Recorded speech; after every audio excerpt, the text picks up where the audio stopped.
ku munsi wa nyuma w'iri murikagurisha Made in Rwanda ribaye ku nshuro ya kabiri, tukiryinjiramo mu masaha y'isa 4 z'amanywa, twasanze nta rujya n'uruza ruhagije ruraho ribera nk'ururanga imurikagurisha risanzwe ribera aha hantu. Gusa mbere yo kuryinjiramo twabanje kuganira n'abaguriraga mu maduka yo hanze, tubabaza uko ibiciro bihagaze. Bihenze ni ibikorerwa mu Rwanda. Kubera iki? Ntago mbizi. Twagerageje gutembera mu bice byaryo bitandukanye ngo tumenye ukuri kuri ibi biciro abaguzi bikanga. Twibanze ku biciro by'imyenda n'inkweto byakorewe mu Rwanda. Turi muri Expo Made in Rwanda ibaye ku nshuro ya kabiri. Ubu turi kuri stand hiswe House of Ipo. Turimo turareba ishati iyi ngiyi bamaze kudusobanurira ko igura amafaranga 15,000 ahangaha. Iyi ni Made in Rwanda abantu bagomba kwitabira, ariko cyakora baravuga bati ibiciro byayo biracyari hejuru ugereranyije n'ibindi by'ibiva mu mahanga. Ibi bintu ugereranyije bisa nkaho bikiri hejuru ho gatoya, ntago birahenduka ku buryo umunyarwanda wo hasi ashobora kubyakira.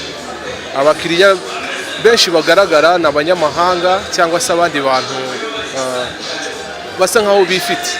Nyuma yo kuganira n'abamurika twahuye n'umuguzi amaze guhaha bimwe mu byaje kumurikwa. We asanga usibye abanyarwanda ngo n'abanyamahanga bakunda ibyakorewe ahandi, ngo abanyarwanda bo rero bagomba guhindura imyumvire. Aravuga ibi ashingiye ku bikapu byo mu ntoki yari afite byakorewe mu bihugu bitandukanye. Iyi ngiyi nyiguze 5,000 kandi ni umwenda nupfa gucika. Iyo ngiyo wayiguza ngahe? Iyi ngiyi nayiguze nk'ibihumbi 60 by'u Rwanda. Iyi nyiguze 5,000.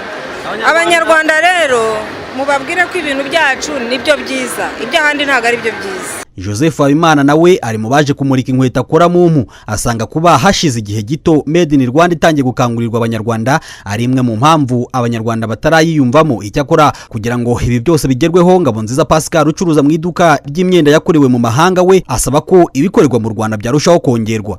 Nuko bakora produit nyinshi zigasakara ahantu hose bikamamara, abantu tukamenya ko niwacu hari ibintu byiza kandi tutiriwe tujya gushakiriye. Abakora bakanacuruza ibyakorewe mu Rwanda bavuga ko kuba ibicuruzwa bikiri bike kandi bigahenda biterwa nuko ibikorwamo ibyo abantu bakenera biba byaratumijwe mu mahanga bigatangwaho umusoro uhanitse. Gusa leta yamaze gukuraho umusoro kugeza kuri 0% ku batumiza mu mahanga ibikorwamo imyenda n'inkweto. Ibi bitanga icyizere cy'uko ibikorerwa mu Rwanda bizageraho bihenduka. Mu iduka rimwe mu Gatenga ricuruza ibijyanye n'imyenda, mfashe mu ntoki ipantaro ya Mangaze, mfashe n'ishati ya Caguwa. Bamaze kutubwira ko ipantaro igura 10,000 naho ishati ikagura 4,000. Muri Expo twabonye ko nibura ishati ya make igura 12,000. Ibi rero bituma abanyarwanda bavuga ko Made in Rwanda cyangwa se byakorewe mu Rwanda bikomeje kuba bihenze kubera ko bitarasabagira ku isoko ry'u Rwanda. Jehome Munyentwari, Royal TV.